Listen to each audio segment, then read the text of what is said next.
دووبارە سڵاو بەڕێزان. کاک دکتۆر، ماوەی زیاتر لە ئەتوانین بڵین 2 ساڵ یان 3 ساڵە پێکهاتەی سونە لە عێراقا قسە لەسەر ئەوە ئەکات کە مالیکی بەرەو تاگڕەوی و تەنانەت ئەگەێنەوە ئاسێک ئەڵێن بەرەو دیکتاتۆریەت ئەڕوا بە بڕۆی جەنابەت بۆ پێی کە تۆ ڕۆژانە مامەڵات لەگەڵ مالیکی هەیە و جێگری ئەویت. ئایا مالیکی ئەتوانین ئێستا بڵێن دیکتاتۆرە؟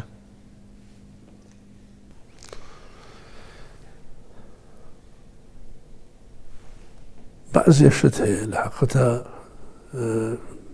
ئیشاراتن، بعضی شت هەیە ئیشاراتن، بعضی شت هەیە ئینسان بینایی حکمی لەسەرەکە.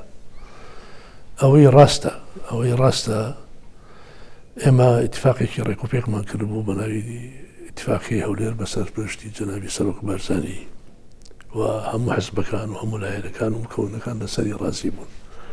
ئەو ڕێکەوتنامەیە بۆ ئەوە نەبووە فڵان ببێ بە فڵان پۆست وەربگرێ و فیسان فڵان پۆست وەربگرێ.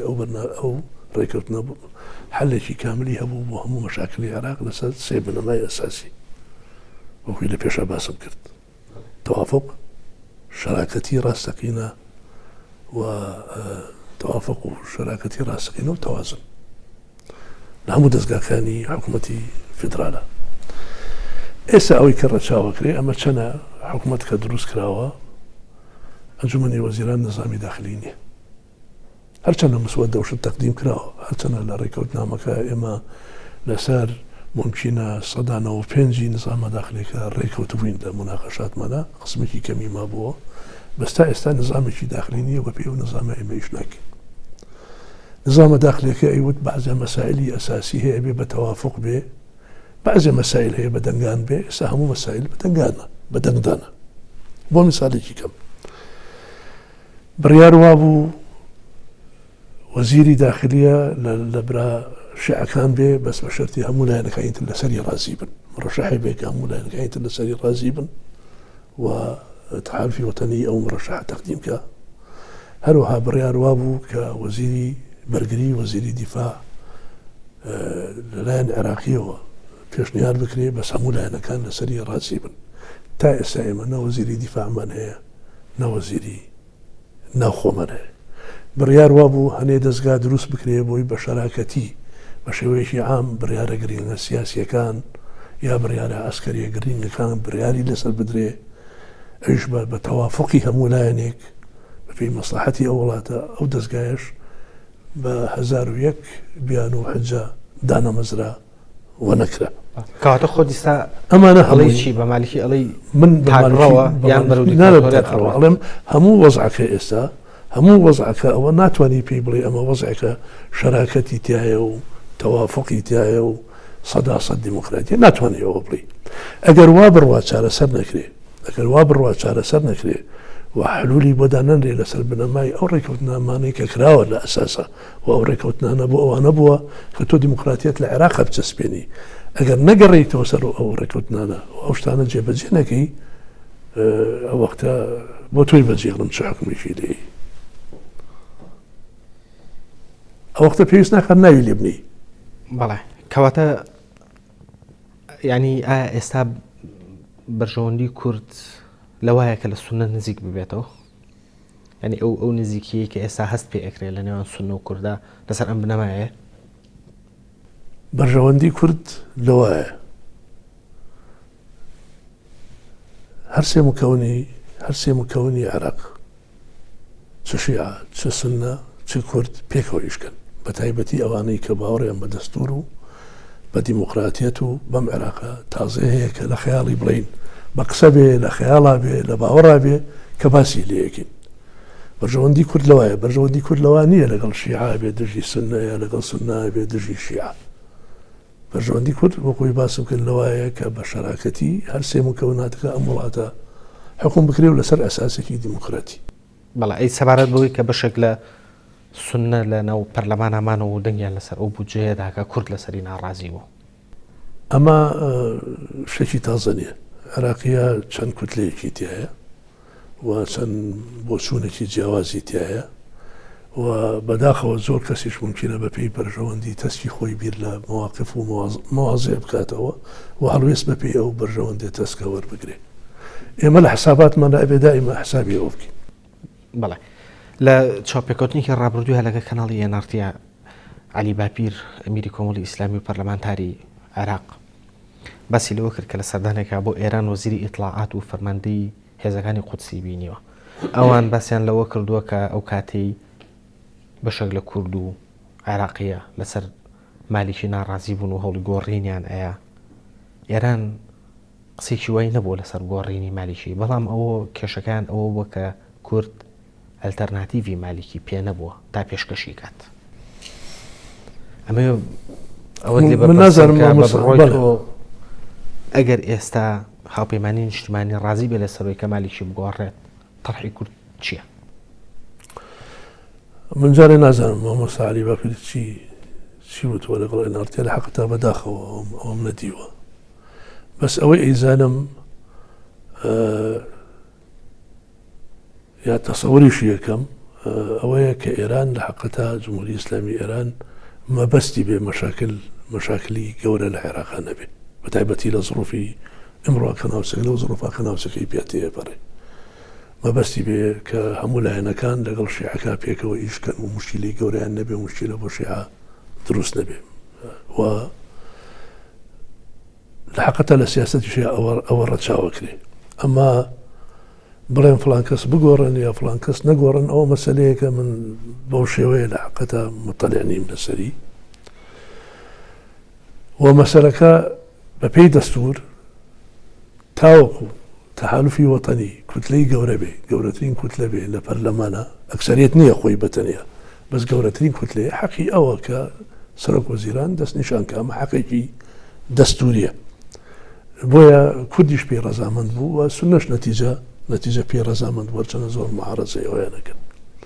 ئێستا ئەگەر تەحالوفی وەتەنی گەیشتە ئەو قەناعەتە کە فڵان کەس فڵان کەس ئەبێ سەرۆک وەزیران بێ، ئەو وەختە بۆ ئێمە شەیلێکی بینەوە بەراوردیان کەین ئایا فڵان کەس باشترە یا فڵان کەس باشترە، چونکە بەتاکید بەعزێک کەس هەیە لە بەعزێک کەس باشترە و بەعزێک کەس لە بەعزێک کەس خراپترە. کورد زیاتر بۆچوونی لەسەر کێیە؟ کورد شخصێکی معانی هەڵنەبژاردەوە. کورد ئەگەر گۆڕانکاری بوێت داوا لە تەحالوفی وەتەنیەکە ئەو کێشەیە چارەسەرکە. وا بزانم لەو مزەکرەی پێشکەش کراوە بە تەحالوفی وەتەنی داوا لە تەحالوفی وەتەنی کراوە ئەوان ئەو کێشانە ئەوان حەلیکەن، یان گەڕێنەوە اتفاقەکان جێبەجێ بکەن، ئەو سێ بنەمایە جێبەجێ بکەن یا چارەیەکی کە بدۆزنەوە. ئەمە ئیش لە حەقەتا ئیشی ئەوانە ئەگەر بیانێ هاوپەیمانەتی بمێنێ و ئەگەر بیانەوێ کارەکانمان بە ئاسانی بەرەو پێشەوە بڕۆن. بەڵێ زۆر باشە. لە کۆی هەموو ڕووداوان و ئەو گرژ و ئاڵۆزیانێکی ئێستا لە عێراقا هەیە، ئەتوانی پێم بڵێیت ئایا ڕۆڵ و پێگەی جەلال تاڵەبانی سەرۆک کۆمار لەم ئاڵۆزیانەیە دیارە؟ بەتاکید دیارە. ئێستا جەنابی مام جەلال لێرە بووە لە خستخانەوە بۆ مثالێکی بچووک بۆتە هێنبەوە. ئەم میزانەیە کە ئێستا پەرلەمان ئیقراری کردووە ئەوەی توانی ئەترازی لەسەر بگرێ بینێرێتەوە پەرلەمان جاریکە مناقەشە بکرێتەوە. ئەوە هینێکە کە لە دەست کورد چووە ئێستا بە هۆی ئەوەی کە جەنابی مام جەلال ئامادە نییە. اینجا بێژگە لە شتی تر، بێژگە لە دەوری مام جەلال لە بەغا کە دەورێکی عاملێکی گەورە بووە بۆ ئەوەی لایەنەکانی تر کۆکاتەوە قسەی تێ بکە مۆقعی کوردی پێ بەقەوت بێ. ئێستا مۆقعی کورد تا ڕادەیەک لەو بارەیەوە چکە کۆڵەکەیەکە عملیان ئێستا کار ناکە، کۆڵەکەیەکی ئەساسی سیاسەتی کوردی لە بەغا حالیان لە کار کەوتووە بەهۆی ناساغی مام جەلال و کام و دوعاکەین ئینشاءڵڵا بە ساغی سەلامەتی بەم زوانە بگەڕێتەوە. بەڵێ ئەگەر لە حاڵەتێکە جەلال تاڵەبانی سەرۆک کۆماری عێراق لەم نەخۆشی بێتەوە بەڵام نەتوانێت ئەرکەکانی جێبەجێ بکات، قسە لەسەر جێگرەوەی کراوە، ئێوە پێتان وایە کە جارێکتر ئەو پۆستە ئەدرێتەوە بە کورد و لە نێو کوردیش ئادرێتەوە بە یەکێتی و ئایا هیچ ناوێک تەڕح کراوە؟ من ئەتوانم لەو بارەوە ڕێی پارتی دیموکراتی کوردستان بڵێم. ئێمە وەکو پارتی دیموکراتی کوردستان هیوا ئەخوازیین بە زووترین کات جەنابی مام جەلال چاک بێتەوە و بێتەوە ئیشەکانی خۆی وەکو جاران ئەنجامدا و بیرمان لە جێگر نەکردوێتەوە. بەڵێ یعنی ئەو پۆستە هەر پۆستی کورد دەبێ و لە نێو کوردیشە هەر بۆ یەکێتی نیشتمانیە بێت. بە پێی ڕاو بۆ چوونی من ئەو پۆستە خوا نەخواستە هەرچەنە هەموو شتێک بەدەستی خوایە ئەو پۆستە بڵین بۆ ساڵانی داهاتوو یعنی ئەم دەورێش ئەگەر تاوە بێ بەپێی دەستور لەوانەیە جەنابی ئیمام جەلال بەپێی دەستور حەقی 2 دەورەی هەیە و بۆ ساڵانی داهاتوو مەفروزە پۆستی یەکەم کە هی شیعە بێت هی عەرەب بێت مەفروزە پۆستی دووەم لە عێراقا مەفروزە هی گەلی کوردستان بێ و ئێمە لەسەر ئەساسە دانوستانمان کردووە و داکۆچیمان کردووە لەسەرەوەی کە هەر ئەبێ ئەو پۆستە بۆ گەلی کوردستان بێ وەیەکێکی کورد سەر کۆمان بێت چونکە ئەمە لە حەقەتە ڕەمزیەتی خۆی هەیە و معنای خۆی هەیە و نیشانەی ئەوەیە کە ئەم عێراقا لە 2 پێکهاتەی ئەساسی کورد و عەرەب پێکهاتەوە کورد دەورێکی باڵای هەیە لە پێکهاتەی عێراق. بەڵێ ئیبراهیم جعفەری سەرۆکی هاوپەیمانی نیشتیمانی ئەڵێت بەدەق کە هیوادارە کورد و عێراقیە لە حکوومەت و پەرلەمان نەکشێنەوە چونکە هێشتا چارەسەری ئەو گرفتانی کە ئێستا لە عێراق و لە پرۆسی سیاسی عێراقا هەیە دەرگاکراوەیە بۆ چارەسەرکردنیان بۆ سوێنی تۆ لەبارەی ئەمەوە چییە؟ ئەو بۆ سوونەی جعفەری ڕاستە بەس ئێمە لە عینی وەختە هیوادارین تحالفی وەتەنی کە جەنابی جعفەری ڕئیسێتی هەنگاوی وە بەهاوێژەیە کە متمانە و سیقەی عێراقیە و هاوپەیمانەتی کوردستانی و حزبە کوردستانیەکان کورد لە کوردستانیەکان دروست کاتەوە بۆ ئەوەی ئەوانیش بەڕێکی بێنە پێشەوە لەیان و بەیەکەوە کار بکەن. بەڵێ لەناو شیعە خۆیە ئەتوانی پێم بڵیت کە هەڵوێستی ڕۆتی سەدر ئێوە چۆن ئەبینن لە کاتێکا لە ماوەی ڕابردووترا ئەوان یەکێک بوون لەو لایەنانی کە بەشدار بوون لە کۆبوونەوەیەکە لە هەولێر و داوایان کرد کە مالیکی لە پۆستی سەرۆکوەزیران لا ببرێ بەڵام لە ئێستا ئەم دەنگۆیانیان نەماوە هەڵوێستی ڕۆتی سەدر بە گشتی چۆنە؟ ئێمە بێ ئەومان لەبی نەچێ ڕۆتی سەدر ئەوانش حرەکەتێکی سیاسی و حرەکەتێکی اجتماعی بەقەوەتن و موەسرن و چلەندەمیان هەیە لە پەرلەمانی عێراق و لە کاتێکا کە شارعی شیعی بۆ ئیتیجاب ئەجوڵێنرا پاڵپەیوەندرا کە دوژمنایەتی گەلی کوردستان بە گشتی بکە و ئەنواعی ناو و ناتور و دیعایەت زدی گەلی کوردستان بڵاوە کرایەوە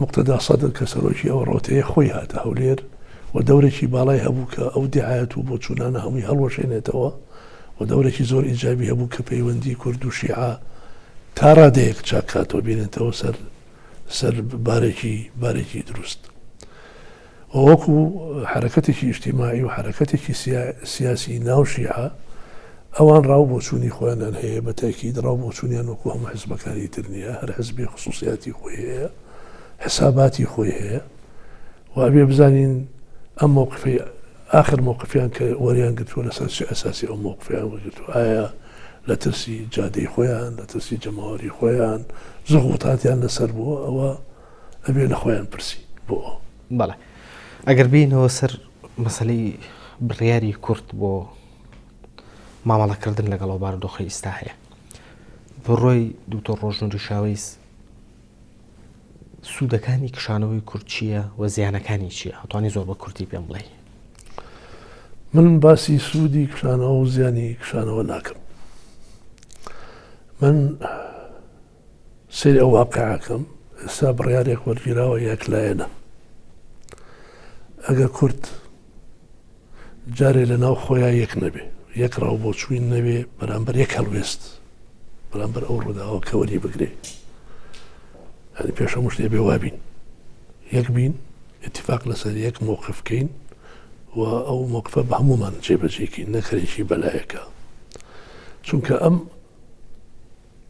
شتێک کە ڕووی داوە ئێستا سبەینێ شتی خراپتری لە دوای بێ ئەگەر چارەسەری نەکەین لە ئێستاوە و بەڕێی من چارەسەرکردی بەو شێوەیە ناکرێت کورد کە ئێستا تووشی زەربەیە بووە تووشی شکستێ بۆ سیاسەتی ئەتوان بڵێن کورد سیاسەتی تووشی شکستی بووە بەو شکستێ تۆ بچیتەوە بەردەمی تۆ ناتوانین چارەسەری مەسەلەکە بکەی ئەبێ بچیتەوە بەردەمی لە مووقفێکە کە تۆ لە مووقفی قووەتەوە بچیتەوە بەردەمی یا لە مووقفی هاوسەنگیەوە بچیتەوە بەردەمی و بارەکە چاپ بکەیتەوە.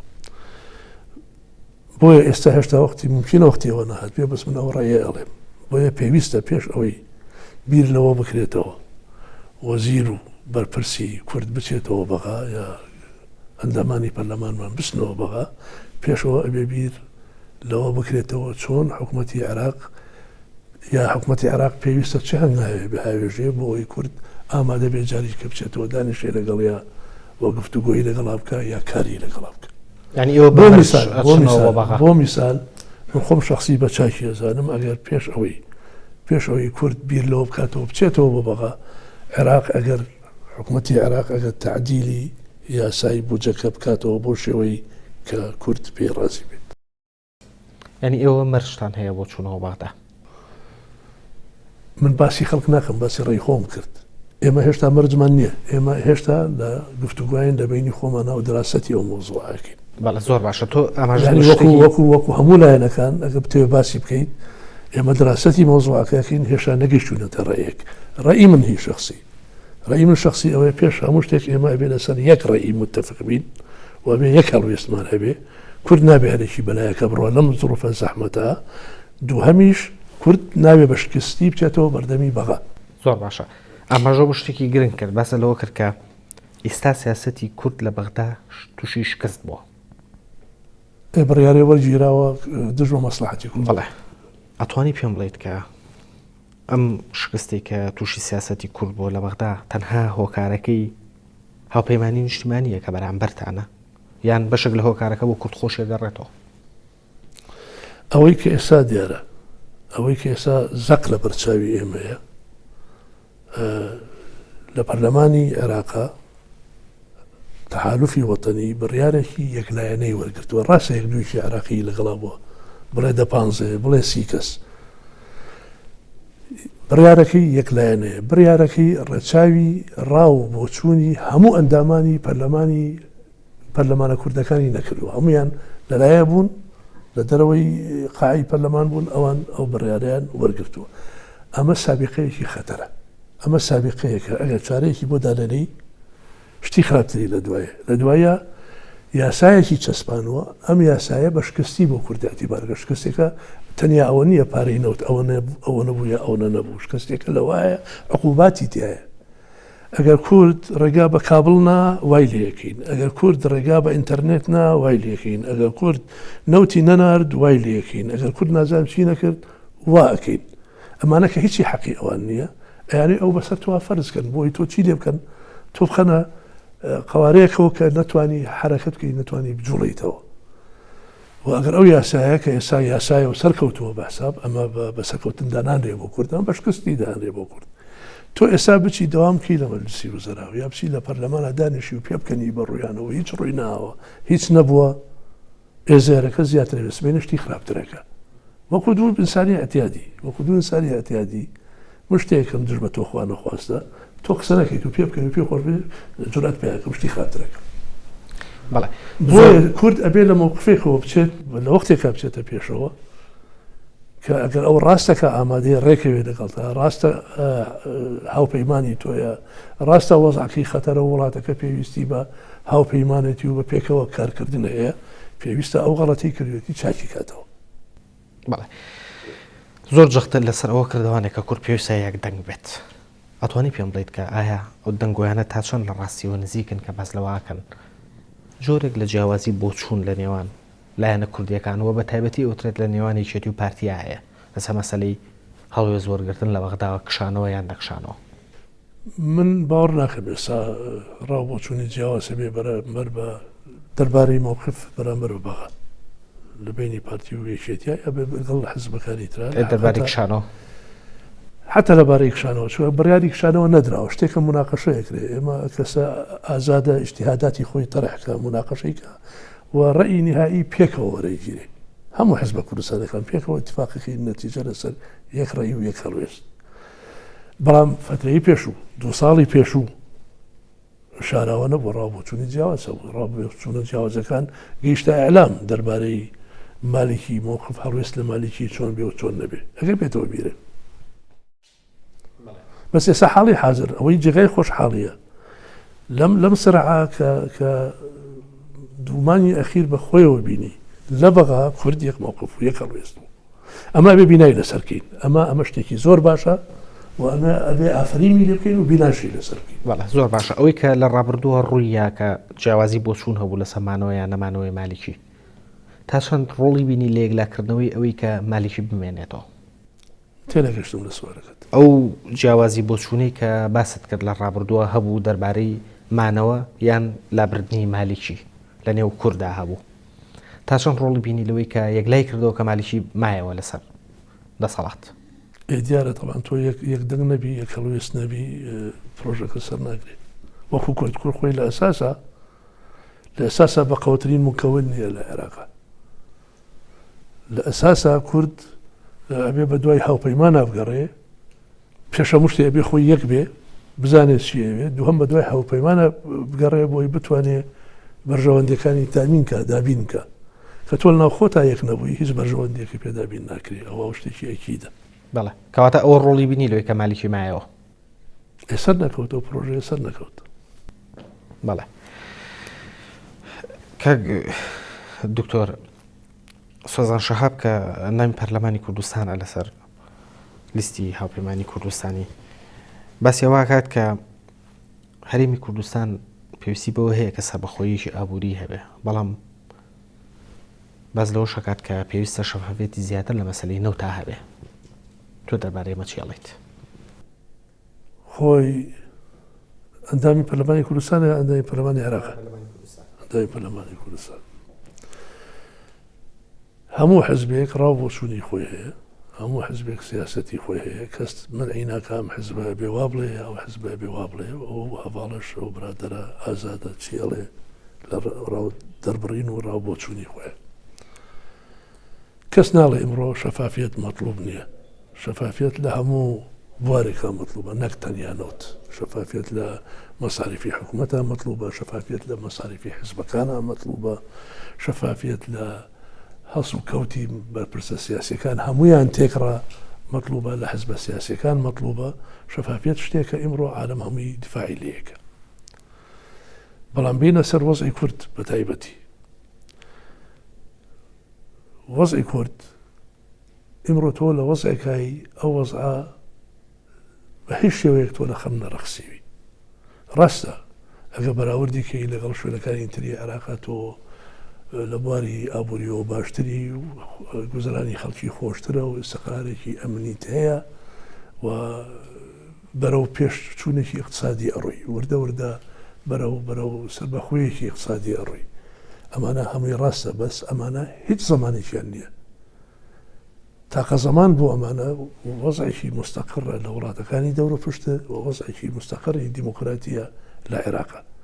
هەر وەختێک ئەمە نەبوو ئەم وەزعی تۆ خۆی لە مەترسیەکی زۆر گەورەیە. تەنانەت ئەگەر کورد سەربەخۆی ئابووریش بەدەستبێنێت سەربەخۆی ئابووریش بەدەستبێنێت سەربەخۆی ئابووری کافی نییە. سەربەخۆی ئابووری بنەمایەکی ئەساسیە بەس لە عینی وەختە تۆ ئەبێ لە وەزعێکی مستەقری ناوچەی و ناو عێراقا بژیت ئەبێ لە پێشکەوتنی ینی استقراری خۆت و زمانی پێشکەوتنی خۆت و مانەوەی ئەو وەزعی خۆت لە چوارچێوەی وەزعێکی دیموکراتی مستەقرە دابینە بێت. بەڵێ کاک دکتۆر کاتم زۆر کەم بەدەستەوە ماوەڵاتوانی زۆر بە خێرایی پێم بڵێیت دکتۆر ڕۆژنووری شاوەیز وەکو جێگری سەرۆکوەزیرانی عێراق تا چەند تۆ بە شەخسی لە دژی ئەو هەڵوێستە تاکڕەویانەی مالیکی وەستاویتەوە ئەو چەندین هەڵوێستێکە نواندوێتی؟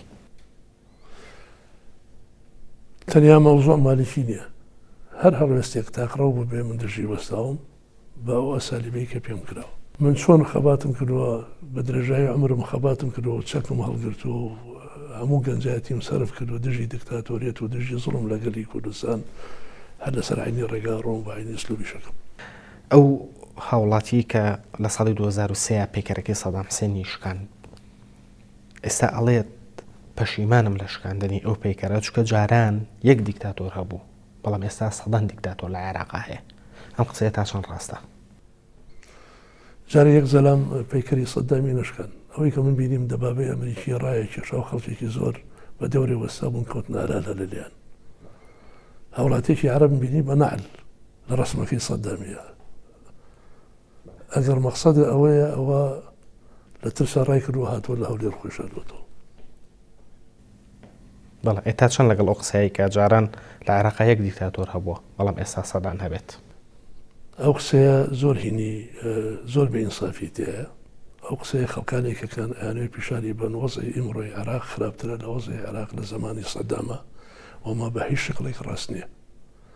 ئیمڕۆ تۆ لە عێراقا دەستوری هەیە، ئمڕۆ لە عێراقا تۆ ئینتیخاباتێکی ساڕای هەموو نقصانێکی ئەو ئینتیخاباتە، ئمڕۆ لە عێراقا تۆ ئازادیەکی ئازادی سەحافەتە هەیە، جەنابە بە هەموو حڕەتێ سوال پرسیار لە هەموو بەرپرسێکی کورد و عەرەب و هەموو شتێیەکەی بەبێ هیچ ترس بەبێ هیچ پەردەیەک. ئمڕۆ ئەنواعی حزب هەیە، ئەنواعی اتجاهات هەیە کە ئیشەکە لەبەر ئەوە بە هیچ شێوەیەک پەرلەمانێکی هەموو نیقاشێکی تیاکرێ، لەبەرەوە بە هیچ شێوەیەک بەراورد ناکرێ لەگەڵ زمانێکی تاریخی ڕەشە کە کوردی تیان فالەکرا کە عەرەبی تیا کوژرا کە هیچ قانونی نەبوو جگە لە قانونی سەدام حوسێن نەبێت.